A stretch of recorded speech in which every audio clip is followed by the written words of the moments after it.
Hey everyone, it's Pearlescent Toys, back in today's video with another Marvel Legends action figure review, and today we're looking at Tombstone. After Ben Reilly, this is probably my second most anticipated figure from this wave. Love this look for Tombstone, especially seeing him in Spectacular Spider-Man. He wearing this suit, and he also did it in Into the Spider-Verse. Yeah, very neat look for him. Let's look at the back. The dangerous and high-priced hitman known as Tombstone faces off against Spider-Man and other heroes of New York. And here is the UPC. Alright, without further ado, let's crack this figure open.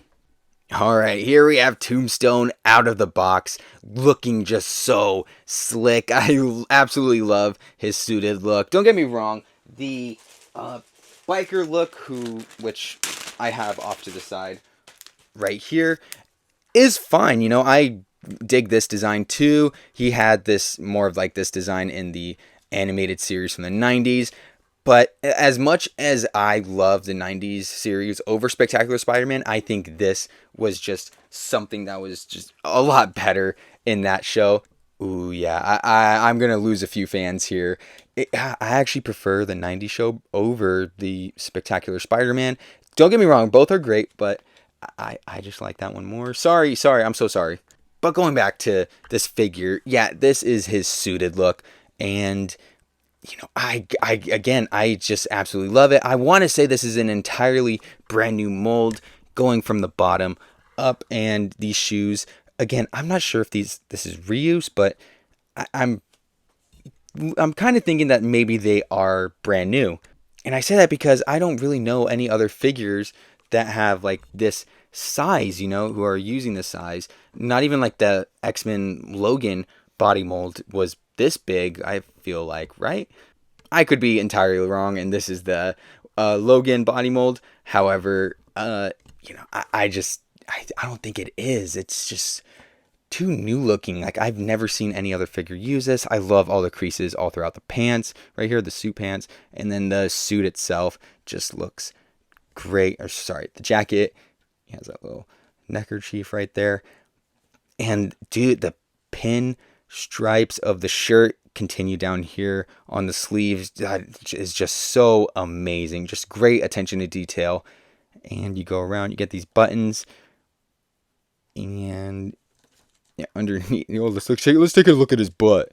You get some pockets down there too. Like, they're sculpted in there, which is great because most of the time you wouldn't be able to see them. On the front, you get like is that a belt? Yeah, it is. Yeah, just so much sculpted detail in this figure, and no, not really any paint apps in the hands, but when you go up to the head, yeah, you can see just how good this is. It looks so great. Let's pull up the original Tombstone one more time, and oh my god, it's like night and day. I absolutely love this one right here. I get it. His name is Tombstone, stone. So that's probably why they made this figure a like sort of light gray color, to keep in line with like stones or what tombstones look like. However, this is just much more true to the source material. I've loved the super, super pale skin, and that hair looks amazing as well. And if you get even closer, you can see that he does have some jagged teeth going in his mouth. Something that the original, I think, did a little bit better. I think the original had the jagged teeth down perfect. The newer one, it's hard to see if it's like even sculpted in. I think they just painted those teeth. Or sorry, they painted those teeth on top of a flat surface, unlike the original, which had those teeth sculpted in. Still, nonetheless, it looks great. And, those eyes, oh my god, those eyes look great as well.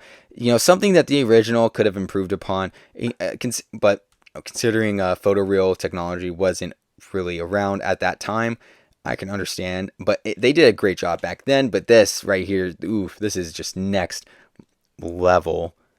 And the eyebrows are just a tiny bit darker, just so you can see them. Very good. And even the wrinkles in the face are painted in. Now let's go over the accessories. First up is this smiling head sculpt. It looks spectacular. And then here's the next one, and holy crap.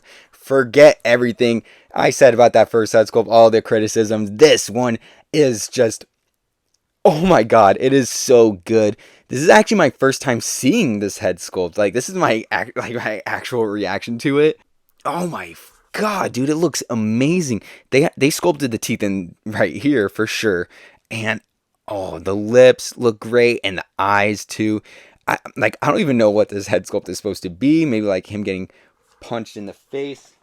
Let's bring Ben Reilly in here. I think so. Yeah, I think that's what this face is. That's so awesome. I love this head sculpt so much. It is so good. The gums, dude, they look so freaking good. Love that nose as well. Like, oh my god. He then comes with an opened hand. And with that trigger finger, you are able to put most weapons into his hands, or his hand. This one is the gun that comes with the Bone Breaker Build-A-Figure. However, he does come with a weapon of his own, a crowbar, and I absolutely love this. I cannot wait to give this to some of my other figures as well. It is going to be such a universal prop to use with photos and videos. Yeah, just amazing, amazing, amazing. And of course, it just slides into his hand like so. And finally, for accessories, he comes with his 2 fists. Now, going over articulation, this is kind of a weird one. Oh, as you can see, the head and neck are connected. They're all one piece. And it ends with a ball joint at the bottom, which goes inside of here. So the range of movement isn't really that good. You can only move this far down and just a tiny bit up. That is such a bummer, you know. However, I don't think it really detracts much from this figure going forward. Yeah, let's just save that to the end. But yeah, also with that, you get just the tiniest bit of pivot and some side-to-side movement. His arm is able to move up this much, and it is also able to twist around. He has upper bicep swivel, a double-jointed pinless elbow, a wrist hinge that allows his hand to move this far down, this far up, and go all the way around. He's able to bend just the tiniest bit back. It's really inhibited by that suit piece. And then going forward, he's just barely anything there. Yeah, it looks to be a diaphragm joint in the middle. So yeah, you are able to get a bit of pivot out of that and some side-to-side movement. And then his leg is able to kick up this much, go out to the side that much, and go back a tiny amount. He has upper thigh swivel, a double-jointed pinless knee that is able to kick his own butt. Awesome. And his foot is able to move this far down, this far up, and he has... Now it's time for the size comparisons. First up, here we have the Vulture Build-A-Figure Wave Tombstone. Now, in terms of which one I like, it's this one. I like this one much, much more. However, I still enjoy this design, and I am going to keep this, in storage. I'm going to put him away in a bin. If I ever want to take pictures with him, I will. But, this is going to be the main display Tombstone going forward. As much as I like this one, however, I would actually like to get a updated version of the biker look. I would absolutely love this on anything other than the Hyperion body mold. Here he is next to Symbiote Spider-Man and Pizza Spider-Man, Spider-Man 2099 and Silk, Renew Your Vows and Amazing Friend Spider-Man, Miles Morales, Spider-Woman and Chasm, Mary Jane Watson and Aunt May, Daredevil and Modular Iron Man. And then we have X-Men 97, Cyclops, and Wolverine. And now for the other figures in this wave, we have Ben Reilly, Scarlet Spider, and Jack-O-Lantern, Spider-Shot and Last Stand Spider-Man, Hallows Eve. Then we have Morbius and Gary the Stormtrooper. Second to last but not least, the Marvel Legends Spider-Hams. And last but not least, Spider-Man cel-shaded from the 90s animated series and Spectacular Spider-Man. And yeah, you could probably guess why I saved these 2 for last. This looks so good, dude. This is so awesome. All right, time for my final rating and my overall thoughts. 10 out of 10, despite the drawbacks of this figure, the neck articulation, the torso articulation, and a general lack of paint apps all throughout the body.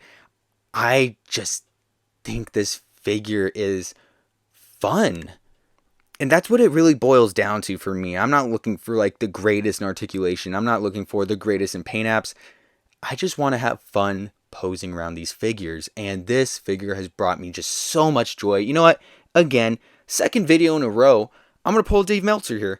I'm going to go above and beyond my rating parameter. I'm giving this figure an 11 out of 10. Yeah, no 10 out of 10, 11 out of 10. It is just a quintessential Tombstone figure, and I doubt we will ever get one that's better than this. The accessories are great, and those head sculpts, oh my god, those head sculpts. Despite the neck and the head being one piece, that's just the detail. Like, look at that. It is just so phenomenal, so spectacular. That is why I'm giving this figure an 11 out of 10. Highly recommend. But yeah, that'll do for today's video. I hope you enjoyed. Please like, comment, subscribe, share with a friend. Anything you can do that'll support the channel will be greatly appreciated. Stay tuned for more Spider-Man videos, for more Spider-Man toy reviews that are coming out in the upcoming days. Yeah, I'm real excited for the rest of the wave.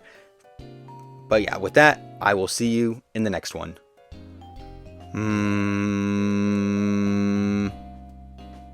Bye.